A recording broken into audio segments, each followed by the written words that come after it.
Mardi Aquino, Gustavo Custodio, Mel Casipid, Gio Tuscaw, Indie Comics Podcast! Ayan. Alright, ako ay 31 years old, lead graphic artist by day. So this is something I do at 10 p.m. pag tulog na yung bata. At pinagpupuyatan. Creator of Libreng Komiks, tapos meron akong isang ang unang book ko is entitled Pucha Eddie Komiks. Yan yung page, overview ng page. In-start ko siya noong April 2015, so about more than 2 years ago.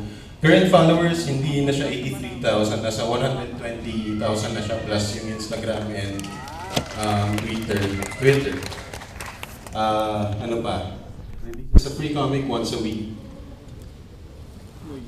Alright, nakipag-collaborate na rin ako with FHM Philippines sa website nila. I did about 22 comic strips to boost page engagement via shares and likes. Napaka-generic.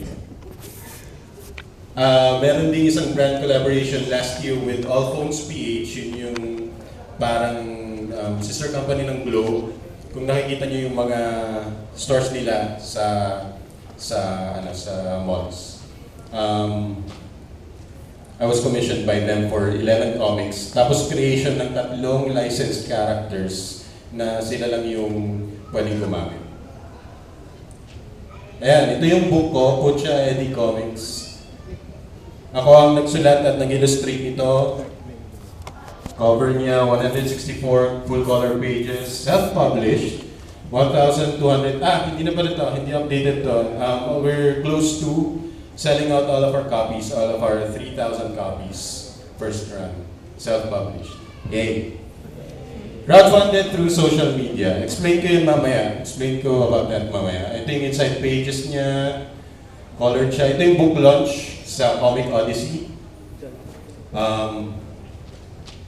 Ito yung mga umorder online kasi crowdfunded siya, so we had to fulfill the orders within a month or within 2 months na nagbayad yung mga tao. So ito yung mga proof of purchase. And I have a second book out. It's called Bawal Mamatay, May Tumawid na Rito. So alam niyo naman kung saan nanggaling, kung sa bawal tumawid may namatay na rito. Alright. Ayun yung overview ng comics, pero ano ba, magdi-discuss ako today tungkol sa online publishing. Yung humor nito. Ito, isa sa mga sample ng comic strips. Hindi ko alam kung nababasa niyo, pero sabi niya, meron yung mga usual scenarios na merong evil tsaka good na part ng conscience mo. Nire-represent dito ng devil. Sabi niya, may padayat-ayat ka pang nalalaman. Kainin mo na yan. Tapos medyo nag-hesitate siyang kainin yung burger. Ayan na si good, part of conscience. Wait. So angel siya, may halo. Uy, pengi. Kami yung gano'n. So, ganyan lang yung mga comics. Ito naman, mula dun sa movie ni Coco Martin. Medyo walang ganong sense yung mga comics. Ass! There was never an ass. Ayan, wala nga siyang ass. Kaya sila nag-break. Yan na, the end. Tapos ito from my second book, World's Greatest Troll, sabi sa map niya. I'm gonna fight random people on the internet today. Tapos sunny day, magandang araw. It's a good day to troll random Facebook pages. And dito yung anak ko, yung daughter ko, may cameo siya dito. Daddy, are you an encyclopedia? No, baby. That's so cute. Why do you ask? Kasi ang dami mong alam. Ayan, mga ganyan lang. Gusto kong i-twist yung mga parang expressions, super Pinoy expressions natin na hindi natin namamalayan, parati natin ginagamit. Tapos, hindi na, medyo, may part yan about smart shaming, di ba? Dami mong alam. So, i-twist ko siya minsan sa ganito. Ito naman tungkol kay Kuya Germs. God bless his soul. Nung namatay si Kuya Germs, nalungkot ba si Ate Germs? At sina Mama at Papa Germs? And nakatop hat si Papa Germs. Pati si Little Baby Germs. Tapos ako to, I'm sorry Lord, hindi na po ako uulit sa ganitong joke. So medyo may pagka-morbid siya. Tapos nakyutan lang talaga ako dun sa Little Baby Germs. Kaya trinowing ko siya, naka-hide siya. Ito, alam ko makaka-relate most sa atin dito. Taxi hack number 324. Kuya, minus 50 tayo ha. Wala namang traffic eh. Parang, hindi ba pinabantasya natin i-ask yun sa mga taxi driver madalas? Parang pambawi lang. At saka itong mga to, hinuhugot ko talaga sila from personal experience kasi sobrang, may mga times na pauwi na ako tapos alam niyo naman yung scenario eh, umulan ng konti. Ay! Yung mga usual na ano ng mga taxi driver, gusto ko pwede nga siyang gawing isang buong book eh. Mga excuses nila. Ay! Kakain pa ako eh. O di kaya, ay masyadong malayo dun. O di kaya, ay boundary na ako eh. Kuya, dyan nga sa BGC, ay papunta akong QC eh. O di kaya, ay kakain pa ako. Yung mga ganun, medyo may inis ka lang. Tapos yung way ko sa pagko-cope sa kanila ay through, turn them into humorous situations. Ayan. Yung bulk ng pag-uusapan or ipapresent ko today is about online publishing. Ano ba yung online publishing? Yun na yun. Online publishing is when you post something on social media. Hindi naman ako expert, pero yun na yata yun. Yun yung ginagawa ko. Yun yung pinaplano ko every night. Ginagawa ko every week. Akala niyo lang medyo random yung mga comic strips sa mga nakafollow na dito, pero pinaplano ko talaga yan.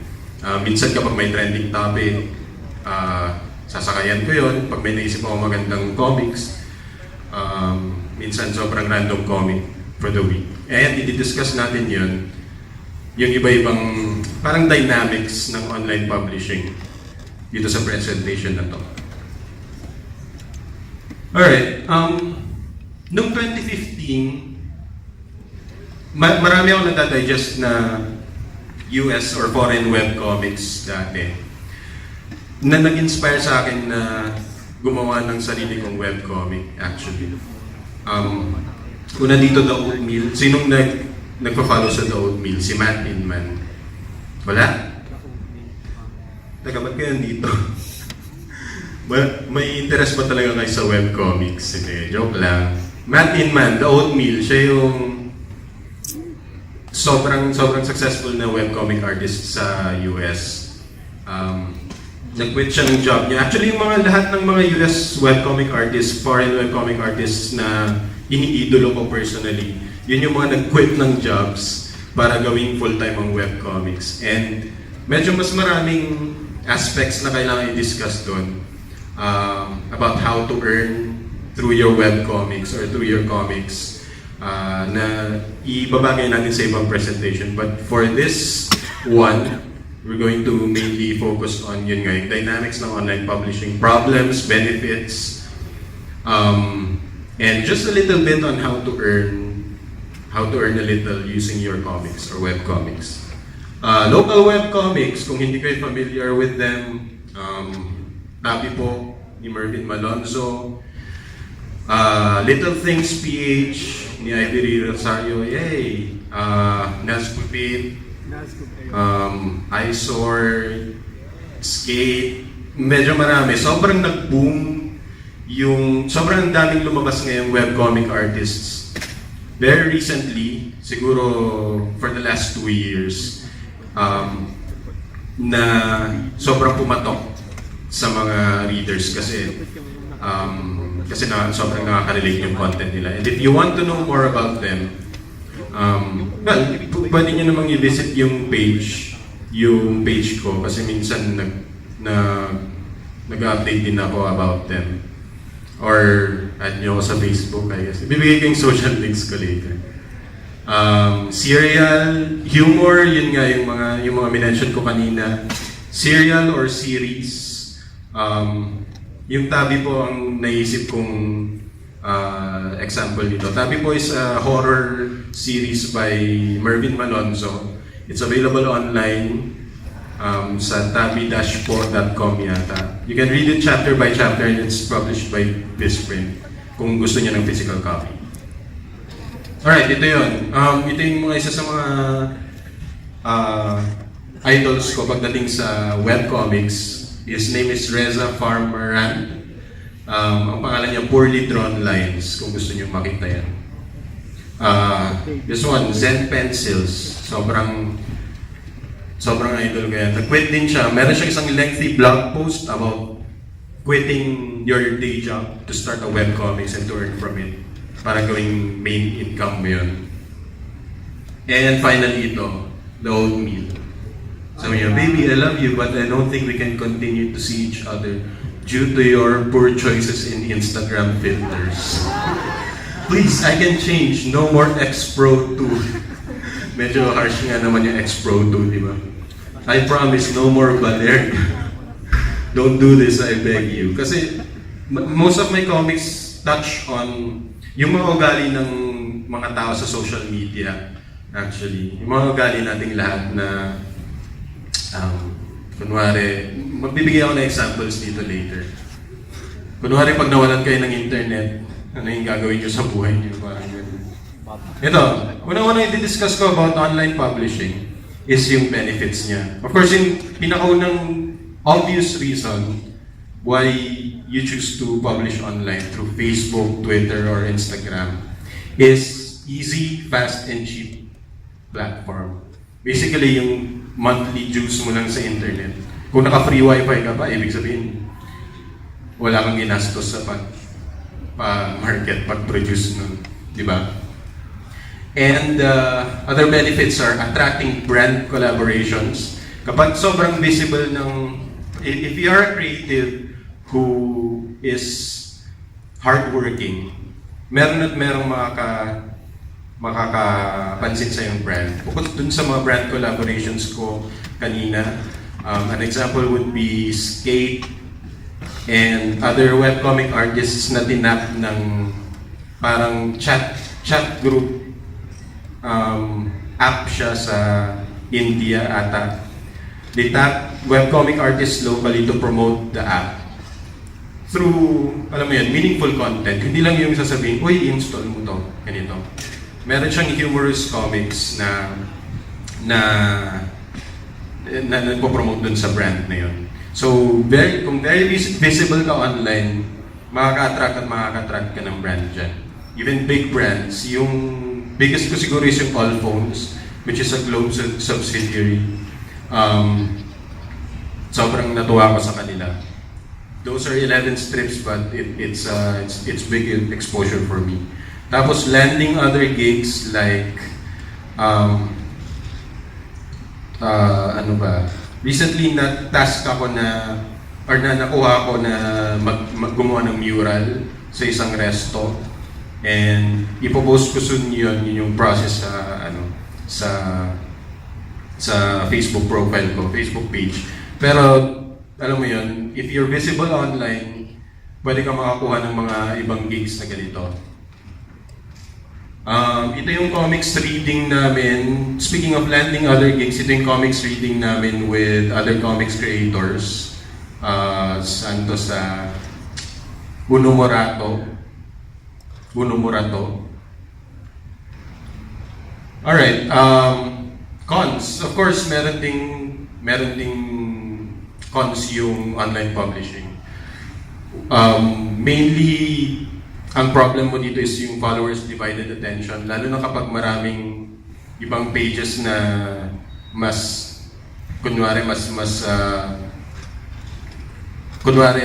yung comics mo is too wordy, siguro. That's an example that I could give, versus yung meme na picture lang tapos isang word, magigets na ng tao. Baka may worry ka doon na nadidivide yung attention nila. Promoting events online and problems with post reach. Madalas kapag for example, for me, when I reached around 80,000 followers, siguro bumagal na yung pag-grow ng followers noon, after noon. Na napansin ko lang na when you do a sales post, when you're trying to sell something sa Facebook, parang feeling ko na-detect niya na you're trying to sell something for some reason. Merong keywords din na na-detect niya and it will lower the reach for nare-reach na people ng post na yon. So mas mababa definitely yung mga sales post mo para hindi mo mapilitan pero para ma-encourage ka na mag-boost ng posts sa Facebook. And that's what I've been doing actually. Nung mga 5,000, and dito, nag-skip na ako medyo dun sa best practices. Nung mga 5,000 followers ko pa lang, minsan nagbo-boost ako ng post para ma-reach yung ibang people. And that's okay. Huwag kayong matakot. I guess may stigma minsan na kapag nagbabayad ka sa Facebook to reach more people, bad yun. Pero ako tanggap ko na. Bad ako. Copyright infringement. Of course, madaling ma-grab yung photo mo tapos tatapalan nila ng watermark nila. Sobrang hindi pet peeve. Sobrang galit ko sa mga yun. Nangyari yun dati sa akin. Well, actually, nangyari na yun countless times sa akin. And medyo hazy pa yung copyright issues pagdating sa social media. Pero there is a way na ipa-take down mo yung post na yon if you have proof na ikaw yung nag-publish or sa'yo yung artwork na yon. If you want to know about that, if you have problems with copyright infringement, yung mga pesting pages na ganun na alam mo ang habol nila is likes lang, o mag-grow yung page, tapos mag-earn para dun later on.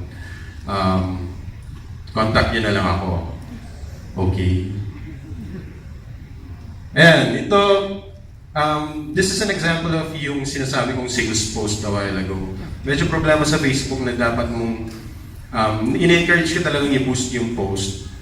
I would say napipilitan ka kasi talagang binababaan niya yung reach kapag detect niyang for sale yung post. So, ang ginagawa ko dito, nililayout ko siyang ganito, tapos straight up sinasabi ko, this is for sale.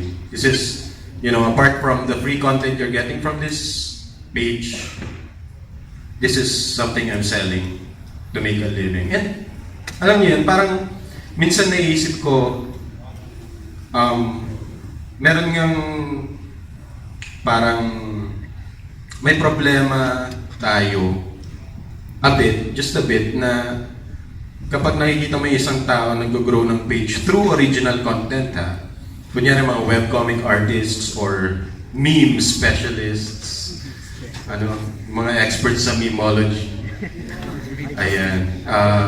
Pag gumagawa sila ng content, tapos nakikita mong nag-grow yung page nila, kunyari nag-grow sila ng 100,000 followers in 1 week, tapos bigla nilang naisip na paano ba ako mag-earn from this? Tapos biglang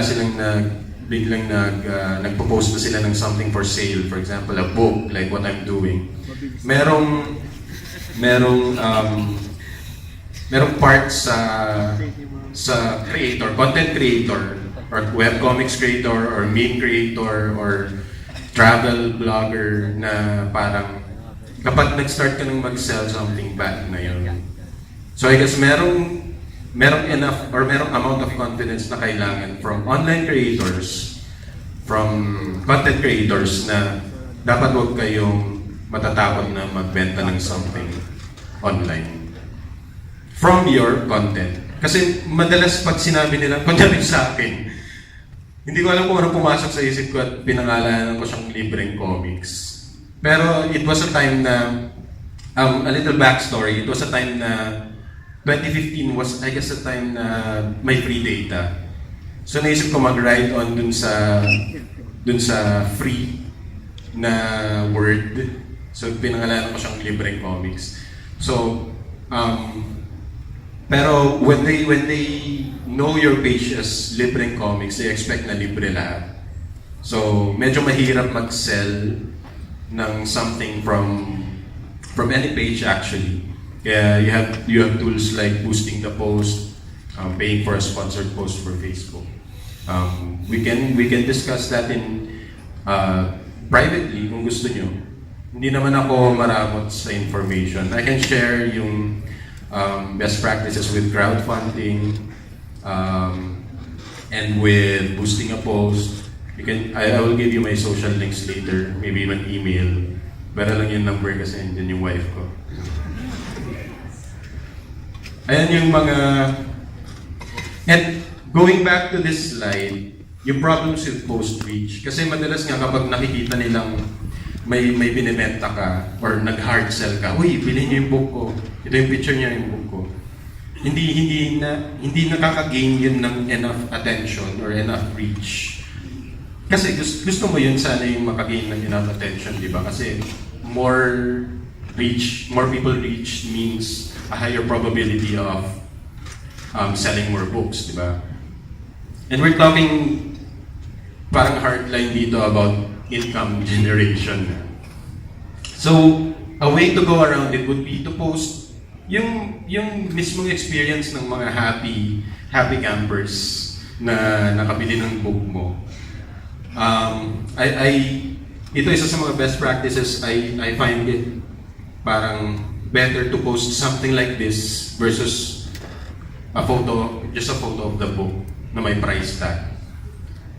Something like this na parang nagta-touch on yung happiness, nagko-convey ng happiness na nakukuha ng mga tao mula sa libro mo. Or post a good review of the product they bought. That's always better than just posting a hard sell. Buy my book. Ayan. Touching more on audience attention. Kasi nga mahirap i-maintain, bukod sa mahirap kunin yung attention ng audience or attention ng followers para mag-gain ka ng more followers. Yung divided attention nila with other comic artists, webcomic artists, or with other pages tulad ng Unilad or BuzzFeed. Yung mga sobrang galing na dyan, sobrang laki na ng followers nila. Tapos medyo na babaliwala ka na. Some tips would be kung nagsisimula ka pa lang as a webcomic artist, breaking into the webcomic scene with fresh material and art style. Katulad ng, hindi ko alam kung napafollow niya yung Hong Hang Flashbacks, ang pangalan niya. Ayan, sobrang, ang ganda ng pasok nila eh, fresh art style. Tapos, ang ganda ng pagkaka-deliver ng may mga panels na sobrang deadpan, sobrang sakto nung pagkaka-deliver ng jokes. Ano pa ba? Si Skate, hindi ko alam kung kilala niyo siya. SSSKAIT. SSKAIT ang pangalan niya. Search niyo siya sa Facebook. Ito mga to, webcomic artists talaga to. We all need your support, kaya sobrang pinupush ko rin sila during my talks. Writing on trending topics, personally, hindi ko gawain ito every time na merong trending topic katulad ng yun yung weapon ni Georgie. Ano bang bagong weapon ni Georgie na ngayon? Ano pangalan nun? Ano yun? Nerf gun. Yan, yung water gun ng green. Pero personally, hindi ko siya gawain in a sense na kapag may trending topic, hindi ko pipilitin yung brain ko ng magbiga ng comic strip regarding that. Pag may naisip lang ako na sobrang witty or sobrang sa tingin ko nakakatawa, sakalang lang ako mag-sketch overnight tapos i-release the next day. Kasi meron akong issue about yung chasing virality over quality. Sa tingin ko, mas okay na mag-focus ka sa quality ng comics mo kaysa yung mag-write ka every time sa trending topic pero half-baked yung ginawa mong comic na yun. Kung nagigets nyo, parang para lang maka-write dun sa trending topic na yun. Yun, tumatango si ate, gets niya, yay! Alright, 1 out of 50 bagets. Okay na ako dun. Engaging followers with non-comic strip content. Para sa aming mga webcomic creators, very important to, I guess, na may inside look kung paano nagagawa yung comics. For every, ano naman siguro, kunyari travel vlogger ka siguro, tas sobrang gaganda ng mga pictures mo, sobrang breathtaking. Tapos, gusto mo rin silang i-engage, of course, yung behind the scenes. Mga outtakes siguro, mga bloopers ng photoshoots nyo. Same with webcomics. You engage them with, kunyari, video or process ng pag-drawing, and then sometimes personal posts, sometimes tutorials kung paano atake sa isang webcomic strip, and sometimes yung materials used, ina-update ko sa kanila kung ano yung mga materials ko. Sir, pakit-play naman yung isang video, yung isang file. Pakita ko lang ito. Ay, tabi. Ayan, nagpapakita ako minsan nagsashow ako minsan ng mga time-lapse kung paano ko ginagawa yung webcomics. Dito, usually, nilalagyan ko ng caption na traditional pa rin yung pag-drawing ko. Saka ako kinukulayan sa Photoshop. So, bibigyan mo rin naman yung mga followers mo ng something na behind the scenes. Hindi yung puro yung comics mo or about selling your book. Very little effort. Mag-update ako ng video equipment soon kasi ang pangit ng quality nito. Ayan, thank you sir. Balik tayo sa presentation. Ayun, video processes. Ayun, tapos you engage your followers with non-comic strip content. Ito, comics reading pa ulit.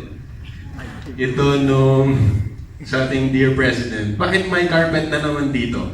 My God, I hate rugs. Ayun, yung isa sa mga pinapaborito ko. Ikaw na ba? Ano nga to? Ikaw na ba ang ice king sa ibabaw ng cupcake ko? Mr. Right ka ba? Ayun. Okay, yung mga tipo ng comics ko. Ito yung gusto mong i-repost dun sa most recent na issue natin about yung pagbabawal nila ng hindi pala, unlimited rice yun pero medyo connected din to. So yung kwentong extra rice. Miss, magkano na nga ulit ang extra rice? 25 pesos, sir. Ox. So balik kalahating kilo yun, no? Ayan. Kasi sa totoo lang, humuhugot lang talaga sa mga personal experience yung mga yung mga medyo na bad trip ako kasi kailangan ko talaga ng extra rice that time. Yan. Always trending naman si Sir Gus. Guns Abergas. Yeah. Tapos ang caption nito, sosoko ka sa biceps ko.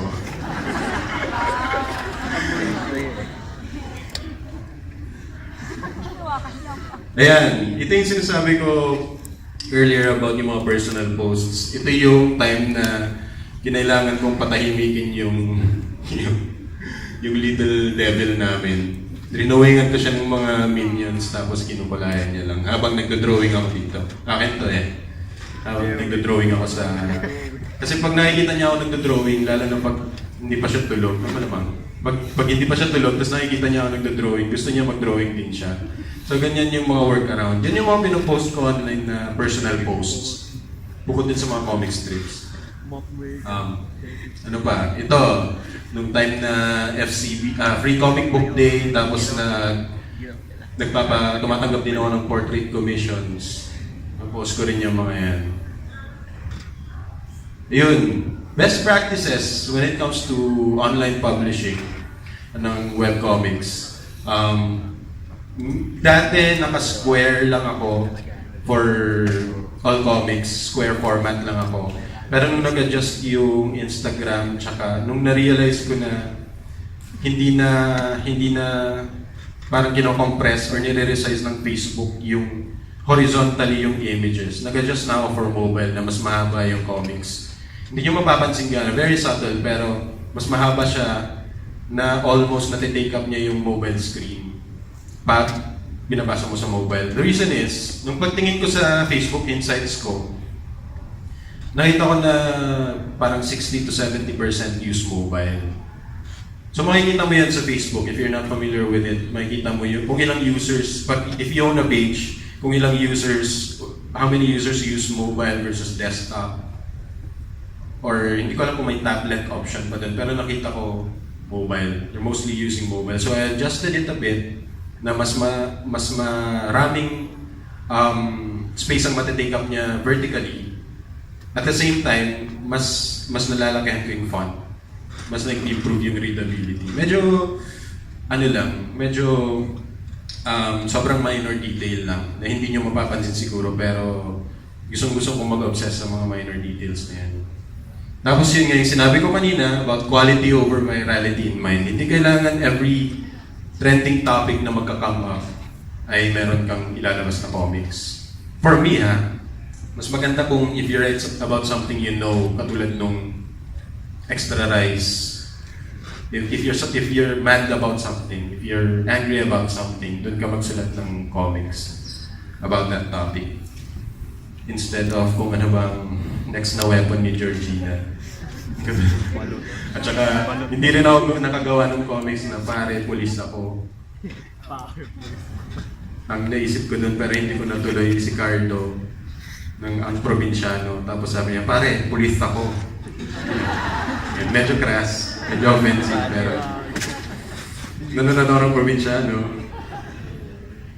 Para lang mabilang kung ilang times mag-zoom in yun. Zoom in. Ayun, may 5 tumawa. So, 5 out of 50 against them. Alright, tapos, improve with your audience. I guess, sa lahat ng online content creators, I would say parang best practice na huwag kayong mahiya na hindi pa perfect yung comics nyo or hindi pa perfect yung art style nyo. Mas maganda na maging transparent kayo about improving with your audience. I found out na mas nagiging komportable kang mag-post ng kahit ano dun sa page mo pag ganun ka. Pagtanggap mo sa sarili mo na hindi perfect yung comics mo, lalo na para sa akin as a page, as a content comic creator, sobrang nakakadismaya minsan kapag 100 likes lang or medyo mababaw, pero para sa akin kasi pag hindi lumabas ng 1,000 likes yung isang comic ko, medyo sad ako. Kaya paglabas dito, like niya lahat ng comics ko. Baka makatanggap kayo ng 50 reasons why. Hindi, joke lang. Medyo crass yun. Sorry. Erase nga pala natin yung stigma and normalization. Normalization ng depression. Moving on. And then collaborate with other artists.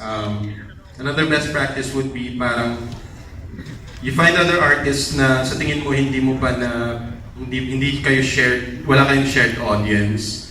Tapos mag-collaborate ka with them. You can bring in new followers that way. More comics reading. Sana may enough time pa tayo. Pero ito, yung si character ko na si Mabuti na character, kung familiar kayo with it. Gay siya. Tapos nasa team building sila. Alright team, ready for some roleplay? Oh my God, yes! Tapos naka-kinky outfit na siya. Yun lang. That's the punchline. Tapos may banner sa taas na Team Building 2007. So hindi natin malalaman kung bakit nasa beach siya, tapos outdoor, tapos bigla siya nag-change ng costume na ganyan. We will never know. Ayan ulit siya, si Mabuti. Wala pa akong pangalan sa kanya eh. Pero makikita nyo mamaya yung comic, yung gusto kong comics sa kanya. Sabi niya, nasa church siya, tapos peace be with you part, di ba? Tapos sabi ng isang character na blue ang hair, kiss be with you. Nag-blush siya. Sabi niya, and also with you. Tapos sabi niya sa huli, Yahweh, tama ba? Yahweh and shoes. Oh, parang hindi alam ng mga tao dito ano yung Yahweh. Tapos medyo sinadya ko to. Mahilig din ako mag-drop ng mga hints na katulad ng blue yung hair niya. Yung character sa blue is the warmest color. Okay, next slide. Wait. Wala na mag-discuss nun. Google nyo na lang. Ito, I'm offended somehow. So, open mic siya sa isang comedy bar. So, madali na talagang ma-offend ng mga tao ngayon, no? Ano ka? Bawiin mo sinabi mo. Matagal ko nang gustong i-comics to. Recently ko lang siya na-drawing.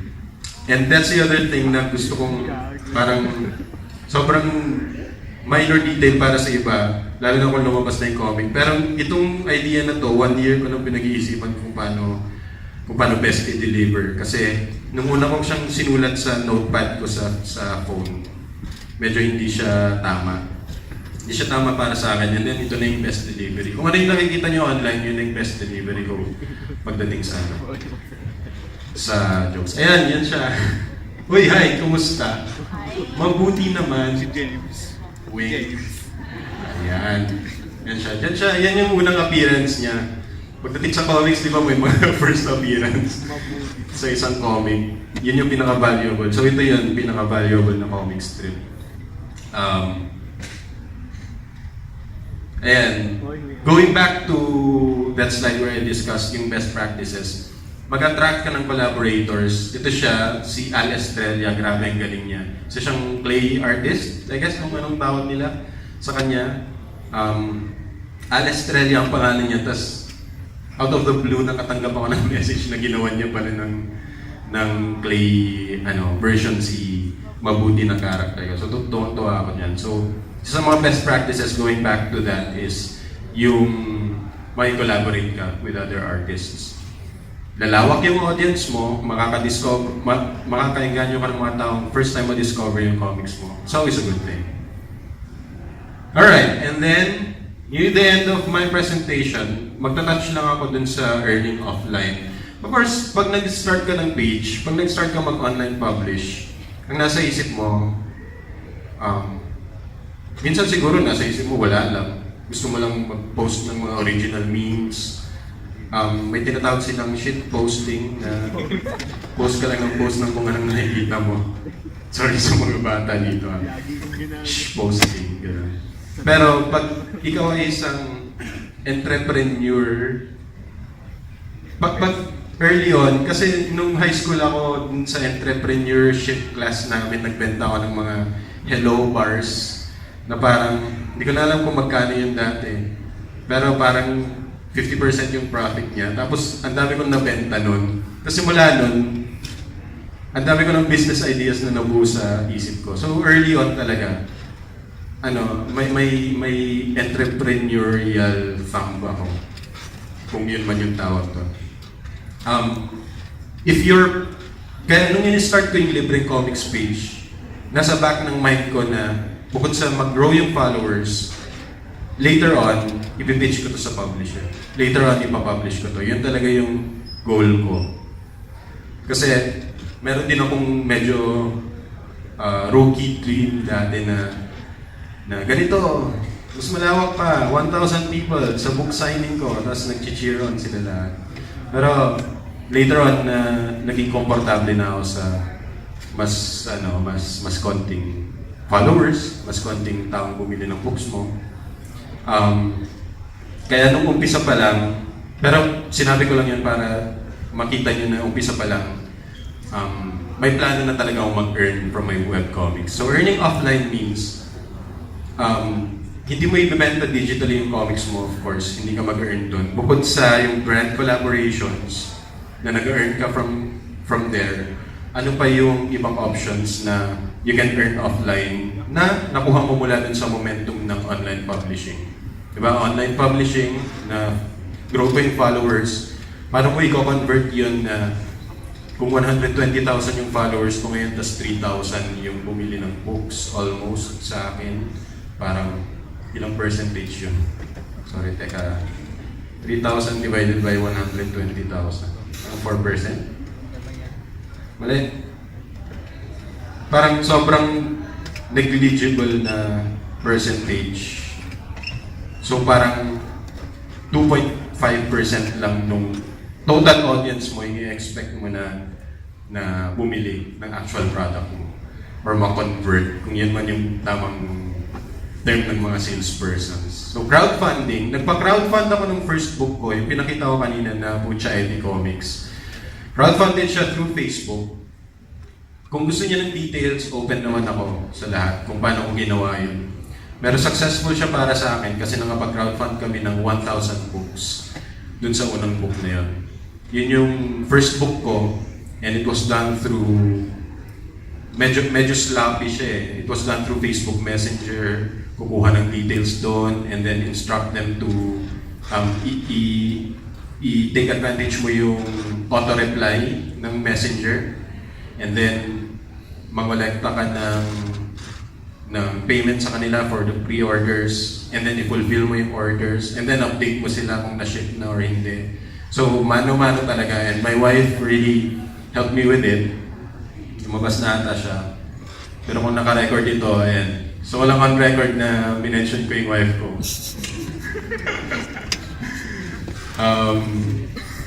Crowdfunded siya. Tapos yun nga, successful na para sa akin yung 1,000 copies. I know na kapag traditional publishing ka, siguro mahina na yung 10,000. Kapag ganito kalaki yung followers mo sa akin, mahina na yung 10,000 books sold. Pero at the same time, nakakausap na ako ng mga 4 na publishers, and malaking factor dun yung ma-earn mo from big publishers versus kung ikaw yung nagpa-crowdfund.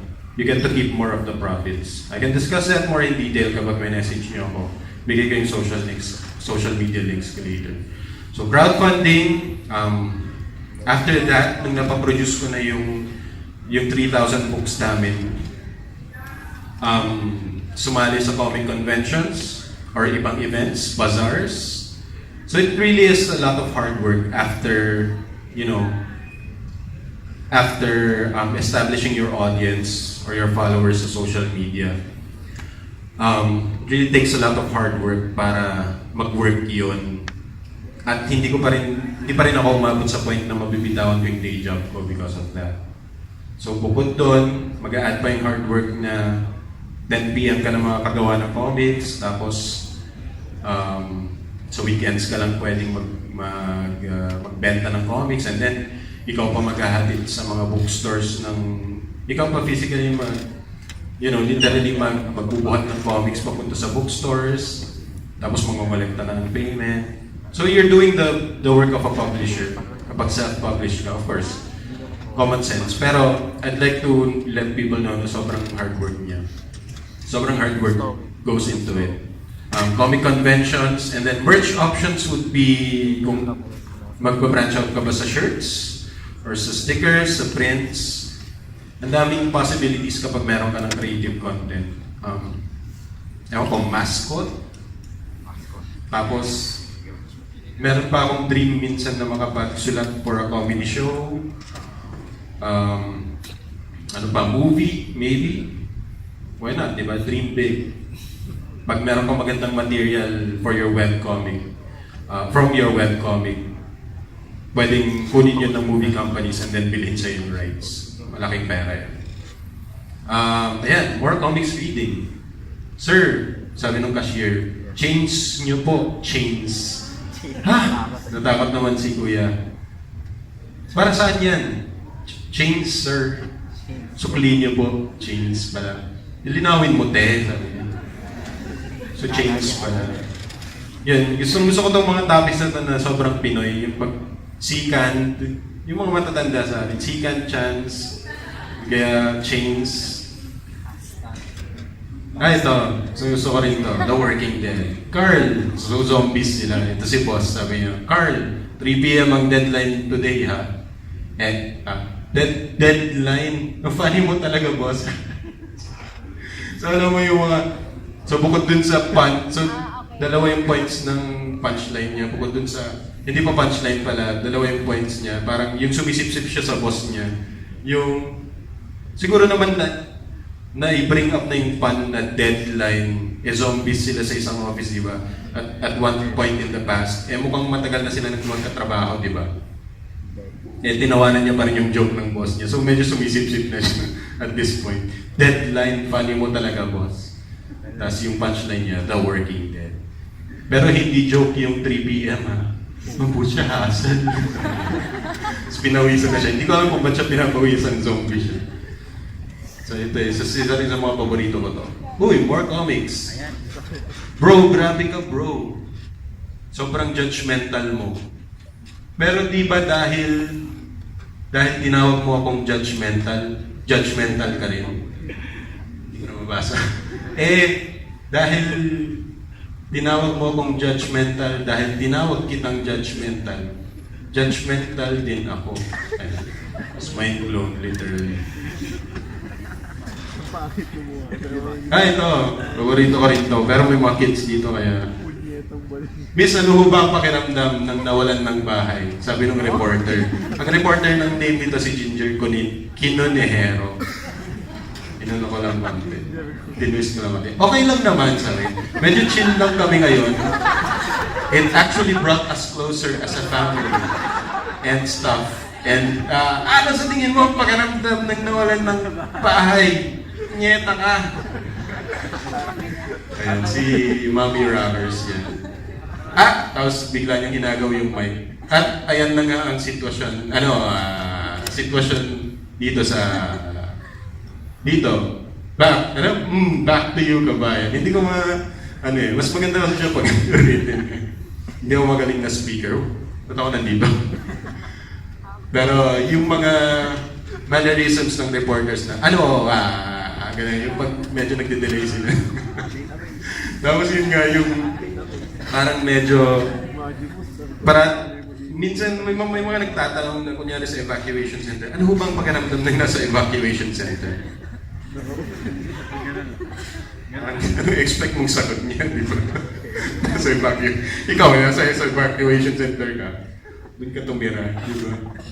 Parang, yun yung brand ng comics ko medyo crass madalas, pero hindi talaga ako ganito sa totoong buhay. Madalas, lang siya, fantasy lang siya, kung ano yung, hindi talaga ako crass sa totoong buhay. Lang siya, kung ano yung nasa isip ko na, kunyari, may nagsabi sa akin na, kunyari, nagbigay ako ng intelligent answer sa totoong buhay, tapos may nagsabi sa akin, hindi ikaw na, dami mong alam pre. Tapos nagtawanan lang kami. Pero later on, may isip ko, ano kaya pwedeng isagot ko dun sa bumong na yun?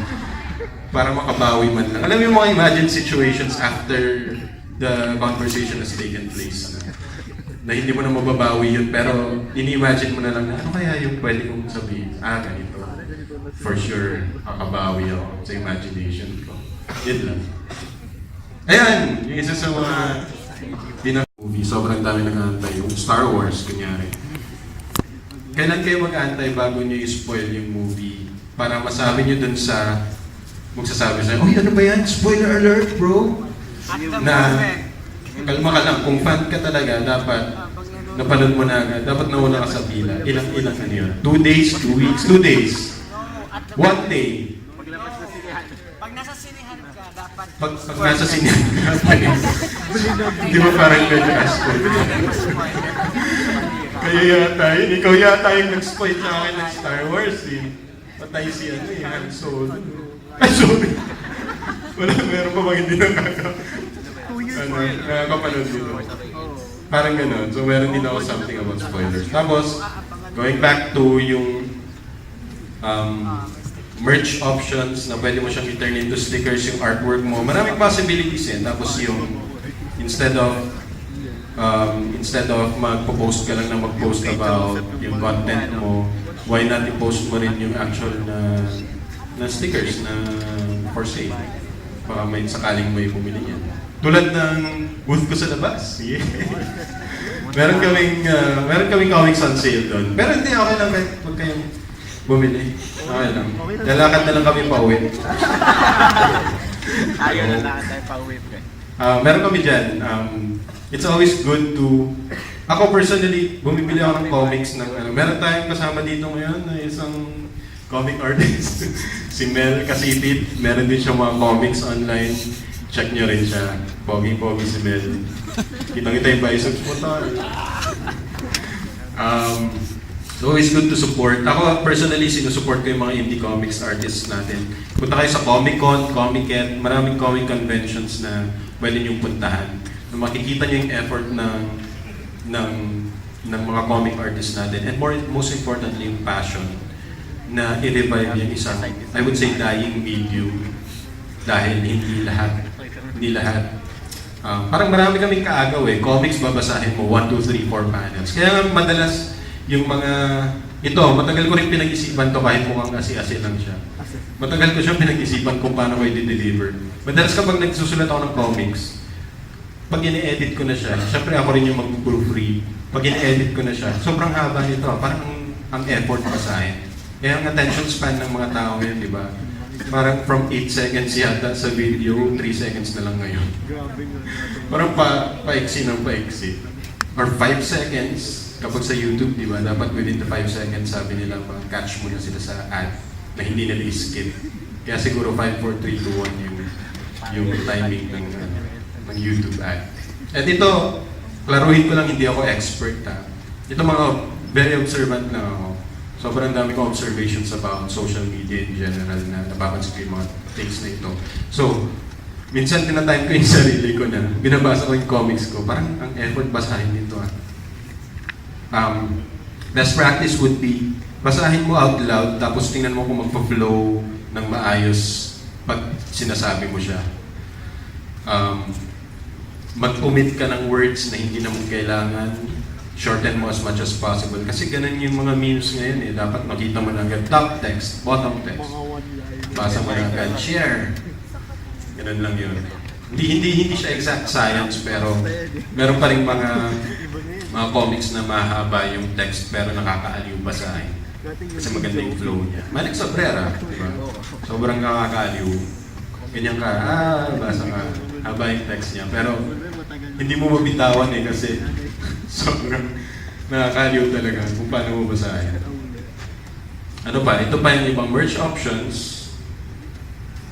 Stickers pa ulit. Marami dyan sa labas.